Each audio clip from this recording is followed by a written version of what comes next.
Hello there everyone, uxwbill here once again. As you can see, we have a different car, another car here on the lot at Walsh Motors. No, this isn't anything we own, isn't anything we're thinking about buying, isn't even anything that we're working on for any of our neighbors or friends of the family or anything like that. Nope, the story behind this has to do with the fact that my truck has a nasty electrical problem. And rather than diagnose it out here in the cold, I know we're supposed to have heated floors in the garage, but for various reasons it hasn't happened yet, and it doesn't look like it's going to happen for a while. It's a small wonder we got the place built, so...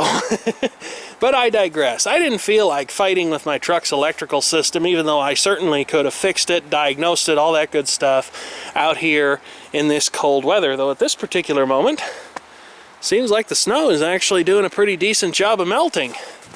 Well, the weather report said we might have a bit of a green Christmas. What is this, like December 19th today, I think it is? Thursday?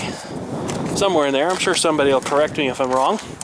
Well, actually, I'm en route to go ahead and pick up my truck after having the dealership diagnose it. They found that of various things that are going on with it, the ignition switch is bad, which was definitely on my list of possible suspects.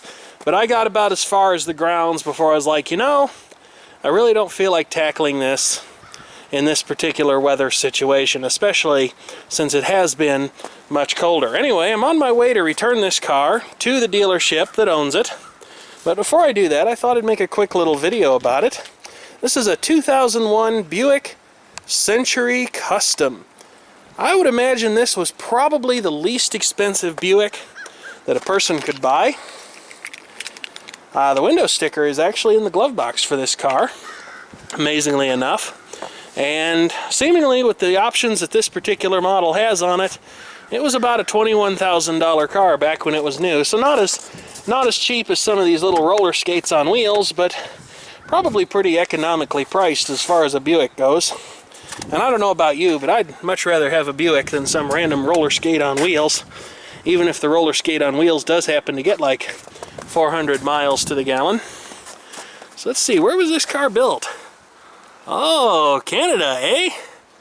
That's pretty awesome. Let's go ahead and take a look in the back here. You can ignore the mess on the back seat. Seems to me that there's an extremely vocal minority that could stand some practice in learning how to ignore messes and focus on what's actually important in a video. That's just some of the random stuff out of my truck that I keep around with me for doing computer work and various things like that. For a 2001, and for a car that seems to have spent its life here in Illinois, this thing seems to be amazingly clean. It's black in color, though I think that's probably pretty obvious. You never know, though, after the video compression and everything gets done with it, just what might end up happening. Be a little darker than this. The car didn't have any road salt on it when I brought it home, but apparently it picks that stuff up quickly, which is why I'm absolutely not driving the station wagon.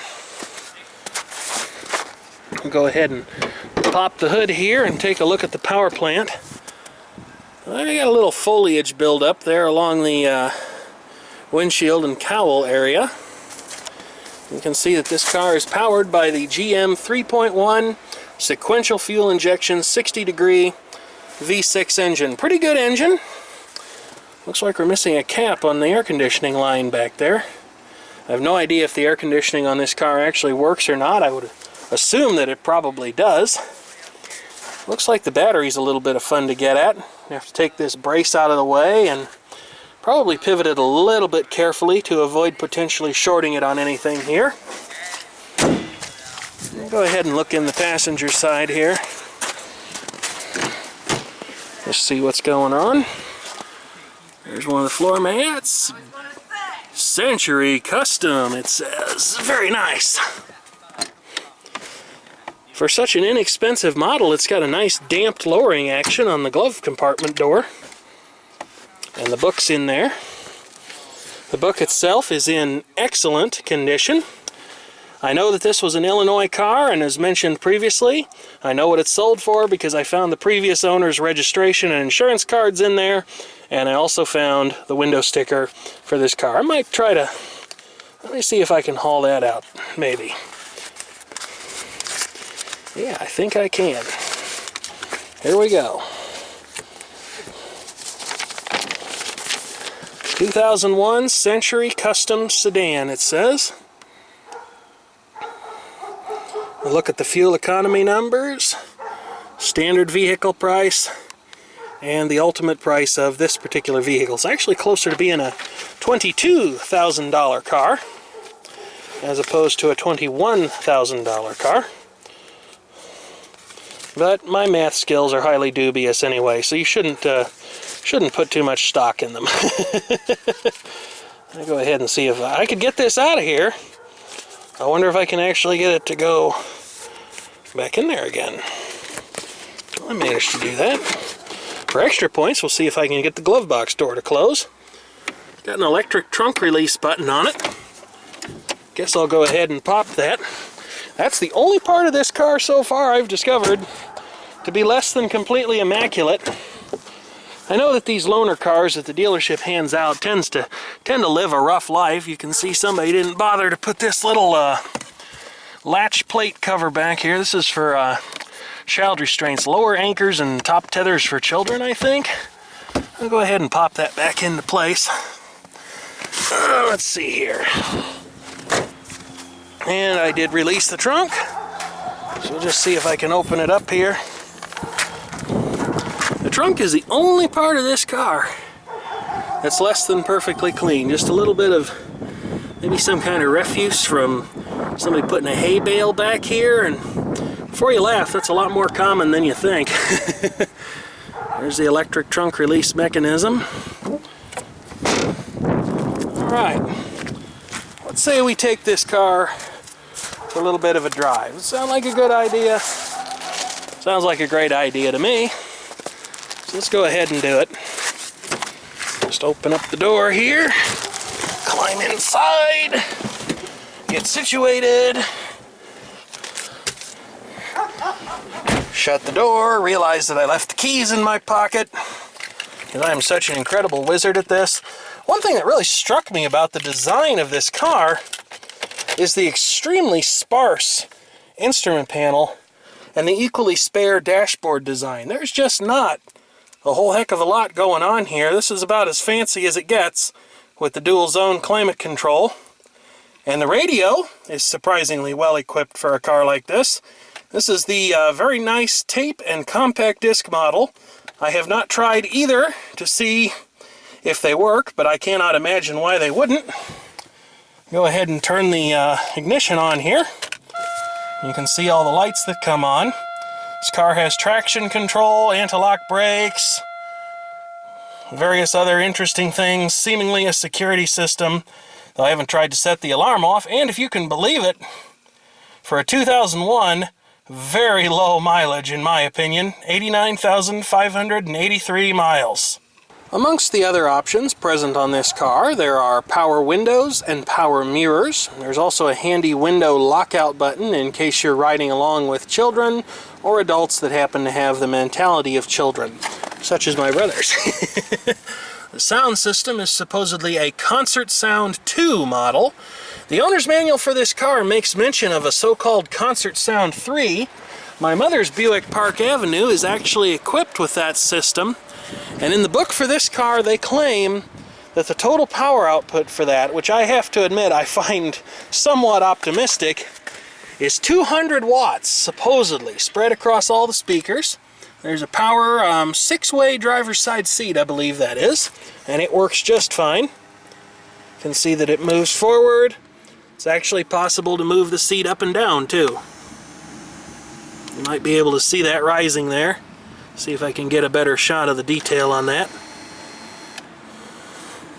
Of course, you can make the seat back go back. Now that's tilting it. I'll have this thing so messed up. No, I stand corrected. The seat back on this is manual. You have to operate this little lever. The passenger's side seat is completely manual, of course. There is a cruise control, which I think the manual says is actually an option on this car. Notice the way that it's situated on the turn signal stalk. As far as I'm concerned, that is an excellent, excellent idea. I have no idea why almost every automaker today has abandoned that design, because it's so easy when you've got your hands on the steering wheel in the correct position to just reach a finger out, turn it on, set it, resume it, decelerate, accelerate, all that good stuff. You can see there's a door trunk ajar indication.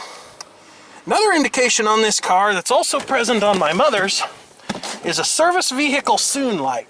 You can see the service engine soon light over here that any halfway modern car is going to have. And I believe YouTube user Moldy Mac actually replaced the light on a car belonging to someone that he knows with a color changing LED. I don't know if it was a Buick Century or not, but it was certainly similar to the design of this car. But the light that I'm curious about is the one that shows up over on this side that says service vehicle soon. I'd love to know exactly what that means and under what situations that might come on. Might be able to find out by searching the web. It's hard to tell. It'd sure like me to put my seatbelt on, wouldn't it? I have done a little bit of work on one of these cars. There is one that belongs to a friend of the family. The blower fan actually quit working on it, and it was a very basically equipped model with only the minimal climate controls and the AM/FM only radio, which I would imagine is none too common on any Buick. The blower fan on that car actually stopped working. Turned out the resistor burned up and cracked in two because the bearings in the fan motor were bad. And I'll tell you what, I've seen my share of haphazard and awful automotive engineering decisions over the years, but whoever designed the under dash mounting points and the climate control ducting module where the resistor pack on this car fits, they should be ashamed of themselves.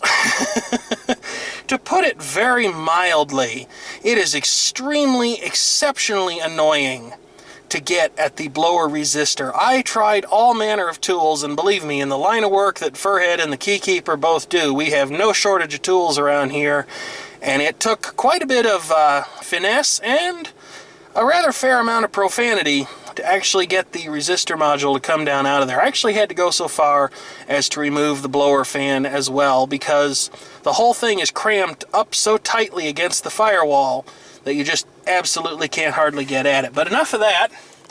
Although there's not much in the way of headlight controls or anything like that, I do believe that this car has automatic headlights. I noticed when I took it out this morning that the dash illumination turned itself off after a couple of seconds. However, I've not actually looked from outside the car to see if the daytime running lights or anything are present and working.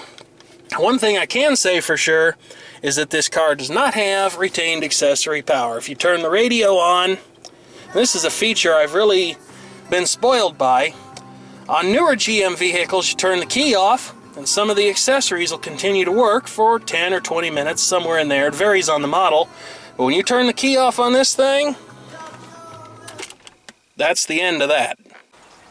Alright, here I am looking at the engine once again. Let's go ahead and just fire this thing up. Give it a listen, see how it sounds. Starts right up very nicely. I thought it was going to stall there for a moment. It'd be just the luck. When I'm shooting a video, it'd be the one time that the engine won't stay running. It's actually a little tiny bit warmed up right now, so this is not a true high idle.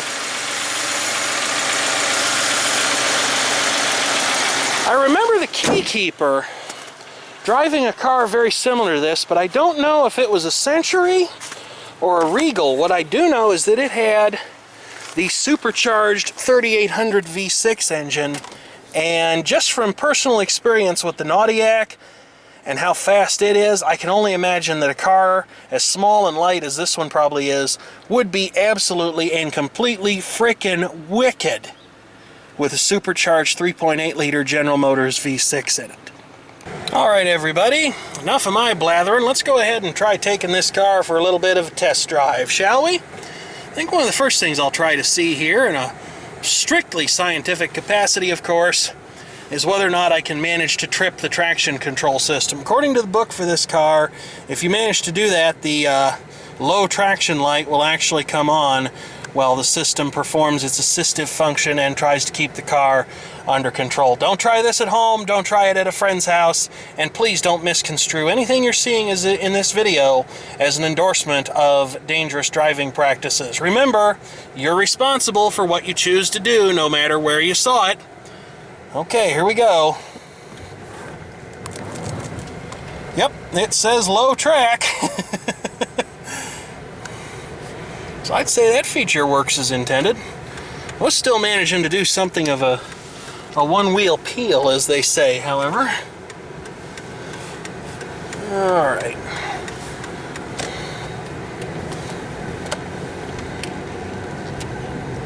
This car does feel kind of light and seems a little bit firmly sprung, but it's definitely not a bad ride. Not the ride that you'd normally associate with a Buick by any stretch of the imagination, but certainly far better than many other cars of this particular design and stature in the marketplace. Wow, I kind of hate myself when I talk like that, you know? I'll be right back once I get it on the highway out here.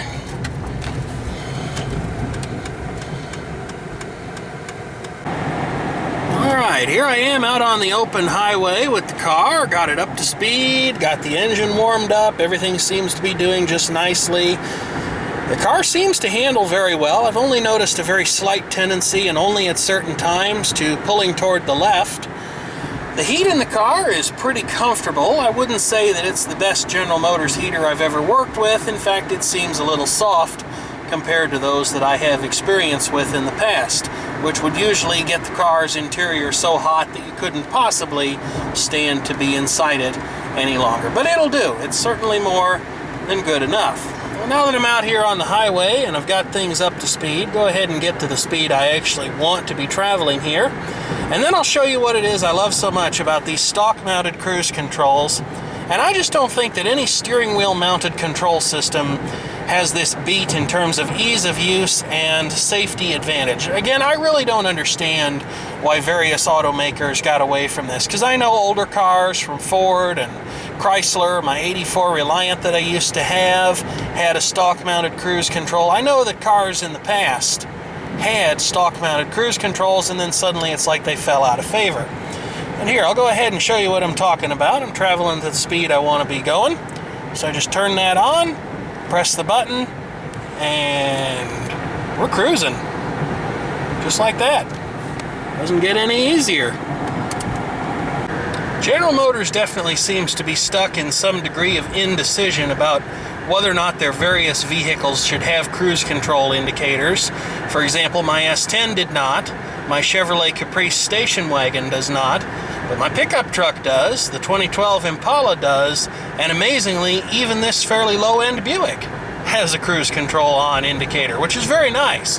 I was actually thinking back when I had my S10 of adding a cruise control indicator, because there were a number of unutilized positions in the instrument cluster on that particular vehicle, and I thought it would have been funny to put a light back there in an unlikely location, such as service 4WD, gate ajar, which was only ever used on the Blazer model of the truck, and of course tow haul mode, which I don't believe was ever used on any model of the S truck, but I could be wrong about that.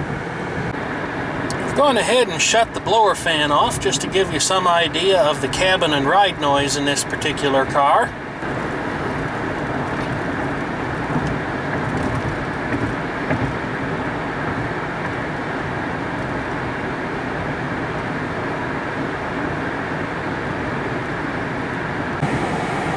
All things considered, I'd have to say I actually like this little car a lot.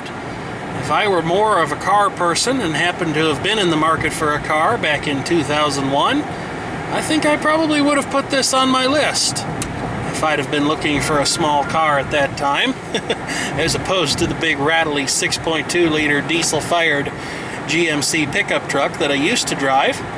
I find the seats in this car, although I expect the interior is nothing more than the most basic type, to be very comfortable and extremely supportive. So thank you for watching, and feel free to leave a comment if you have one.